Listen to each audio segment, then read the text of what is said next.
हमारे इस लोक जागरण अभियान में मौजूद पार्टी के राष्ट्रीय महासचिव और हमारे नेता आदरणीय शिवपाल यादव जी, आदरणीय इंद्रजीत सरोज जी, आदरणीय रामाचल राजभर जी, आदरणीय उदयवीर जी और सभी सम्मानित समाजवादी योद्धाओं, साथियों, मेरे पूर्व कई वक्ताओं ने रामायण का और राम का जिक्र किया।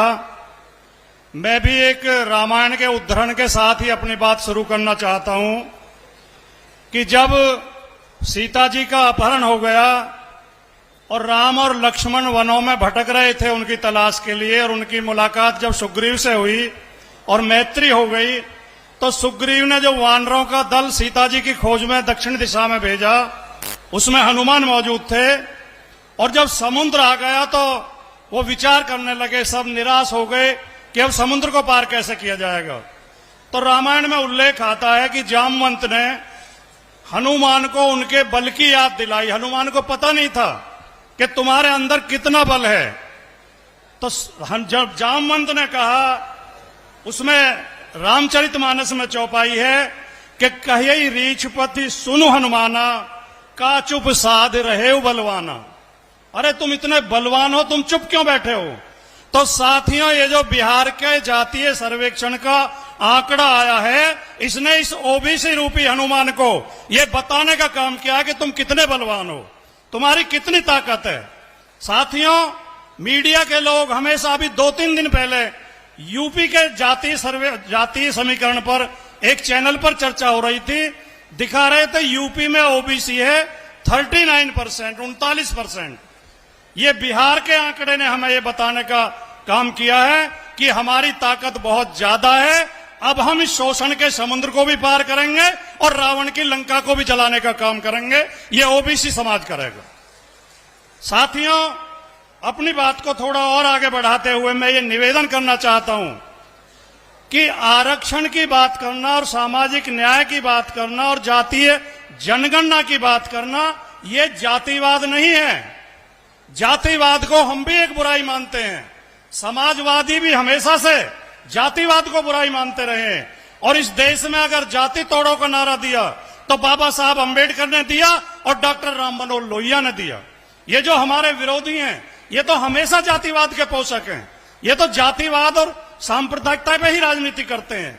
तो आरक्षण की बात करना, सामाजिक न्याय की बात करना, एक बड़े वर्ग को जिसकी संख्या 85% है, उस वर्ग को अधिकार देने की बात करना जातिवाद नहीं है, बल्कि जातिवाद को खत्म करने का प्रयास है।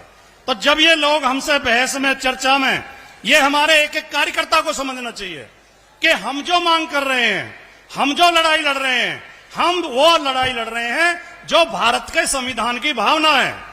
भारत के संविधान की भावना के तहत अभी सरोज साहब ने वो सारे अनुच्छेद आपको बताए, 339, 340, 341, जो सामाजिक न्याय की बात करते हैं। जो जातीय आंकड़े जब हमारे पास नहीं होंगे तो हम न्याय कैसे दे पाएंगे। तो एक तो हमें ये बात समझनी चाहिए।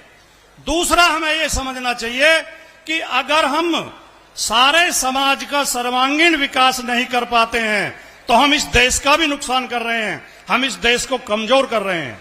साथियों, इतिहास हमें बताता है कि हमारी परतंत्रता का केवल एक ही कारण था।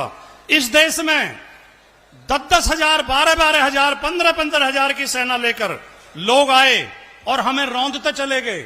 और राजा तो आए, इस देश में लुटेरे आए, अपने गिरोह लेके आए, वो हमें लूट कर चले गए। महमूद गजनवी 17 बार मंदिरों को लूट के चला गया। सोमनाथ के मंदिर में जो मूर्तियां थी, सोने चांदी हीरे जवाहरात थे, उन्हें गधों पर, घोड़ों पर लाद के अपने देश ले गया। और जहां इस देश की जनसंख्या उस समय भी 10 करोड़ से ज्यादा थी, आज हम 140 करोड़ हैं, लेकिन उस समय भी 10 करोड़ से ज्यादा संख्या थी। 10 करोड़ लोगों को लूटते हुए लुटेरे चले गए। क्यों? क्योंकि हम जातियों में बांट के रखे गए थे, हम वर्गों में बांट के रखे गए थे। हमें बताया गया था कि तुम्हारा काम शासन करने का नहीं है, तुम्हारा काम पढ़ने लिखने का नहीं है, तुम्हारा काम बौद्धिक कार्य नहीं है, तुम्हें हमारी सेवा करनी है, तुम्हें खेतों में हल चलाने हैं, तुम्हें पशु पालने हैं, तुम्हें हमारे बच्चों को पिलाने के लिए दूध पैदा करना है, हमारा पेट भरने के लिए अनाज पैदा करना है, हमारे पहनने के लिए कपड़े बनाने हैं। और जब निर्णय लेने की बात आएगी तो बुद्धि के निर्णय हम लेंगे, शासन के निर्णय हम लेंगे। इस व्यवस्था को जितनी जल्दी मिटा दिया जाएगा, जितनी जल्दी इस देश की सत्ता में सारे 140 करोड़ भारतीयों की भागीदारी हो जाएगी, तभी ये देश मजबूत होगा। अगर आज भी आप अधिकांश लोगों का, बहुजन समाज का शोषण करोगे तो ये देश दोबारा गुलाम होगा।